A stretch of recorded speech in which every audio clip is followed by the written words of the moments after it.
is the public-private partnerships that NIELIT and the government entities have with the training providers. But I think there is a more substantive partnership that comes up with the actual players and the actual employers in the ESDM sector. Now that's another thing that we need to do, because as Mohapatra rightly pointed out, we are trying to cater to the needs of that sector and try and gauge what is the requirement in a time span and how we are going to be able to fulfill that. I'll just have a couple of observations here, and I think I'm raising these as questions that I think all of us here should need to answer. We don't have an answer to that yet, and in the National Skills Development Agency will be very happy to work with you to try and find the answers. We do not pretend to have the answers, but I think the questions are worth asking. One, if for example we talked of, again the presentation by Mohapatra Sahab indicated that we are talking of $160 billion business in just 8 sectors, right, of the ESDM sector. And yet when we look at the job opportunities that were being created, between now and over the next 4 years, I think the slide said in 2020, the incremental job role in all those 8 sectors was barely 3 lakh jobs. Now there is a disconnect here somewhere. The disconnect is that if we are talking of only 3 lakh jobs and we are talking of $160 billion business potential, clearly we are missing out something somewhere. These 3 lakh jobs cannot be responsible, and we do that. That's something that we need to figure out what is it we are missing. Another factor that I think it's worth looking at is, my understanding of the ESDM sector is the electronics, systems, design and manufacturing. But again, a lot of the trainings that we are giving seem to be geared for the servicing element. The substantive manufacturing and the designing part of it, again, it seems to be missing out here. If we are looking at ESDM, we are an acknowledged software power, and IT software, or even that position is now being challenged increasingly by our neighbors from the East, Vietnam and the Philippines and what have you. But the fact of the matter is, in the hardware side, the electronic side, we are honestly a non-player yet, right? And if we are going to become a player there, that's an area we need to focus on. And I cannot agree with Mr. Mohapatra anymore when he says that it's difficult to predict. This is a sector in which the rate of obsolescence is very, very high, where the rate of innovation is maybe even higher. So you cannot use trend analysis, you can't use the past to predict the future. And I think it just lies, in the capability of our young minds here. And that is why this conference, and I think our role here, fundamentally is to equip them. And to do that, I think the beginning we need to make is to make sure that we are defining our targets correctly. If we start off by trying to define, say that in the ESDM sector, we are going to train people to service this and maintain this and repair that, we have lost the battle right there. Right? So I think that's one of the key issues we need to look at it, and look at the substantive issues and go along. I think these were, I'm sharing this in the spirit of, being concerned of a family member and trying to find solutions together. And I think, it would be worthwhile if we did deliberate on these issues. Let us not get sidetracked. The numbers and all, first of all, we need to figure out where is it that the mismatches are occurring, how we want to do it, how we want to take it forward. And I'm sure my co-panelists know much more about the sector. I'm speaking purely as a journalist, they'll add more value to it. But these are things that strike me very clearly, and I think we need to try and find answers. Thank you all very much. Thank you, Mr. Here's a very, very important point, particularly in regard to the electronic manufacturing. In fact, I wanted to say that at the end, but now let me respond to what you have said, and which is very, very critical. When we look at Mr. Mohapatra's presentation, it talks about services, maintaining separate boxes and things like that. That's important. I'm not saying it's not important. But when we are looking at the ESDM sector as a whole, then we have to look at all components of the ESDM sector. One way to predict the requirement could be, and I don't know whether it has been tried because I don't directly deal with this subject of the department. Could be that the department receives a good number of proposals under various incentive schemes. Like you have MSIPS scheme, you have EMCs, you have so many incentive schemes in the ESDM sector, which Dr. Ajay Martin mentioned in the morning presentation. You also have a fairly good idea about the proposals that have been received at various stages of approvals, in which, in most cases, I'm sure the applicant party, the company, has also indicated the target date for commissioning the project. But if you have submitted a proposal under MSIPS, whether it is 1 year, depending on the nature of technology, nature of requirement, either it is 1 year, 2 years, 2.5 years, which is important for the purposes of disbursement of incentives after the commissioning of the plant. So from in this particular subsector of ESDM, you would have requirement of top-end jobs, which is many numbers, low-end jobs, whether ITI trained, diploma trained, 10th class, 12th class, semi-skilled staff. So these proposals perhaps can give you some indication about the direction in which the manufacturing industry is going to progress in the coming years. And you can review it every year because the proposals will keep coming and keep adding. So this is one way of going about it in a very realistic manner. And once you have worked out your in consultation with those experts, then the NIELIT and others who are engaged in this kind of skilling programs can redesign or reorient their strategies. This is one thing which I think is something which can be done, which I don't know whether it has been thought about or is being thought about. But that is one suggestion which I think all my co-panelists think that there is something doable. We can recommend it to the right time. Any reaction to my suggestion from my co-panelists, I would certainly welcome. Thank you. Sir, I have gone to MC group with this idea because I was not getting data for approaching the real manufacturing people who are manufacturing, because we understand manufacturing is not very great in the country. It is likely to come up in coming 2-3 years. Data is actually available in the ministry in terms of people who have applied. The issue and challenge which is coming up there is the manpower requirements are all tentative. They are not very fixed and frozen. And normally when an application comes to government, everybody does not take off. So we need to contact them one by one to find out who actually going to take off in coming 1 year, who is going to come and take off in 2 years to get the real data. So it needs a lot of one-to-one contact. The government can only give us the way to go.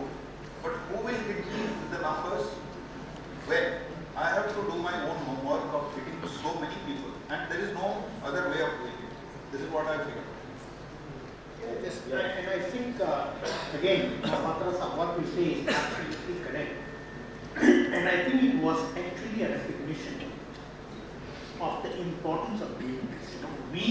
It's easy. All those huge numbers we keep throwing around, the demographic dividends, the lakhs of people who join the workforce every month and what have you.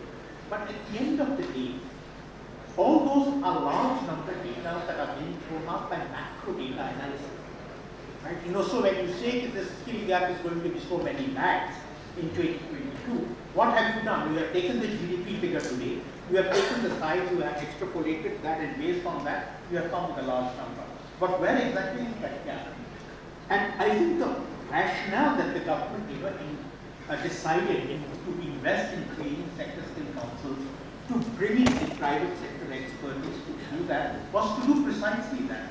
As you rightly said, you have all the key players in your governing council, right? You had CMI and all those entities that you need. And what we need to do is the macro level data. Top-down data is very important. We need to generate that. But we need to have a reality check of that from a bottom-up data, which only the sector skill councils can. can generate, because you have the reach, you have the position, you have the membership. And the Sector Skill Council, honestly, you are industry. You are supposed to be speaking for industry. So if the Sector Skill Council tells me that I have I'm not able to reach industry, or I'm not able to get information from industry, that becomes an oxymoron then. Because the industry itself is saying I cannot reach, I cannot speak for myself. So, and I think that's precisely the role that we need to do. And the ESPN sector, by virtue of the fact that we have so much happening, I think the challenge is not so big yet. Imagine food preservation. The Sector Skill Council for Food Preservation, if you were to look at it by comparison, where there are hundreds of thousands of units, big, small, and medium, engaged in that.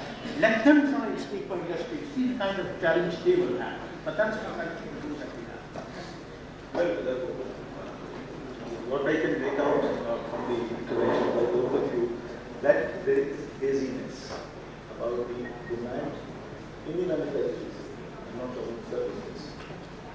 And when I made this reference to the specific proposals of the MSIPs and other schemes, at least there is basis to make some projections. If you are simply making a projection of certain numbers by 2022, there is no basis within the manufacturing. Do we have a breakup?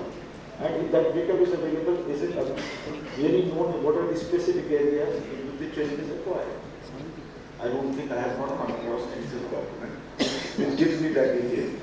The MSIP's proposal or related schemes proposal will give you some basis. Maybe 50% just go, you are just left by the wayside. But at least 50% will be there. And you know by another few years, you are going to have this industry on ground. Let's make that beginning. I'm saying at least those applicants needed or whichever agencies actually engaging with them should work out and tell us by 2016, by March you are going to commission a plan. Tell me your requirement for at least low-end jobs. You tell us ITI train or the diploma, short-term diploma process, 6 to 9 months, 1 year. Tell us at least that can be factored into their syllabus, which I don't think we have been doing. I don't think we are doing that. And at least you are only looking at numbers, and that is where in the morning, the Honorable Minister, the Secretary, and the Minister, everybody said about the outcome. This is where the mismatch, in my view, comes. Because if you have a generative BA program, physics, BA, sociology, critical science, I'm not saying they are not important. But if it is targeted towards a particular employment category, then certainly it makes a lot of sense. Otherwise, it becomes an open-ended system. You have top-end, engineering graduates from good colleges, good IITs, and other central institutions. But apart from that, there is a huge requirement. The percentages may vary from industry, which has to be catered by NIELIT and other institutions which are engaged in this.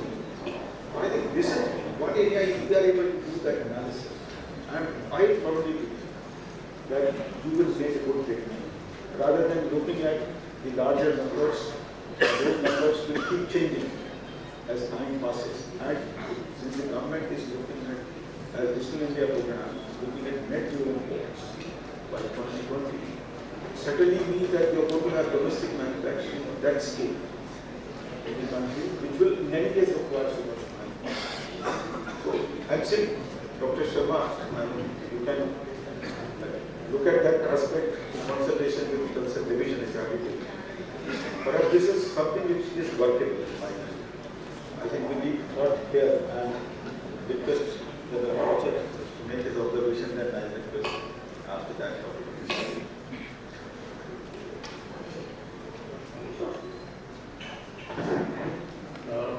Mr. Goyal, fellow panelists, ladies and gentlemen, it gives me immense pleasure sitting here on this panel with eminent people and expressing my views. Since I come from a skill council, necessarily my talk will be colored towards my experiences in the council. Since I've been given only 5 minutes, therefore necessarily it will have to be a little abrupt. I've been hearing my fellow panelists talk to each other. My comments are that we have to make a beginning somewhere, and let's not debunk what others have done. If somebody has done a good work, we must use it, but we must use it judiciously, and we must use it in a manner that it is adapted. It should adapt to the changing time. It should not be that I've done it and only this is the method I'm going to follow for the next 5 years. This is where we had faulted earlier with polytechnics and ITIs. They were not responsive to industry earlier. They had made the syllabus, they had done the research very well, and that was current research. They did not follow it up with adaptive research. That is something we have to do, and that is what is being attempted through the NSDA, NSDC, and sector skill councils and their partners, including NIELIT. Importantly, when we are skilling for a purpose. It is not for giving a certificate. If we only look at numbers, we are terribly going wrong. Everybody has been saying that and repeating the same thing, but then what do we do about it? If the skilling effort has been given at a particular level and it gets divided among various sector skill councils, then it is not arithmetic, simple arithmetic that the per year targets are given and you start seeing a flat increase in employment opportunities. The opportunities will come, the acceptability will come. They can't start from zero just because we have created occupational standard system. You don't expect the industry to start accepting that system, even though they have endorsed it. They will not start accepting it unless it proves its worth, and that will take a little time. And therefore, in this nascent stage, it is very important for us that we produce people who are actually employable by the industry, and we just don't concentrate on numbers. Having said that, it is also important for us to realize that in the last 1 year or so, the environment is now full of training providers. Good, bad, ugly, whatever. There are enough number of training providers which are there in the system. There are enough number of people who are engaged in skilling, and they are increasing day by day, especially with the new government's emphasis on skilling. Everybody has not started talking of skilling. Unfortunately, that stigma that skilling is meant for school dropouts, people who are not made it to college, etc. still remains. And this is a dichotomy. When I was in school, we studied carpentry. It doesn't mean I become a carpenter. I think we should introduce this skilling in areas that the child desires or where the system so feels in schools and colleges as a minor subject. At least people will get a hand-on experience of how to work. They will not shun blue-collar jobs as is happening today. Now, with all these things, it is important for us to reach every individual of this country. Every individual of this country with standardized and normalized content. It cannot be that we reach a person in Imphal with a different content and we reach a person in Delhi with a different content and then we say that we are skilling them standardized. We are not.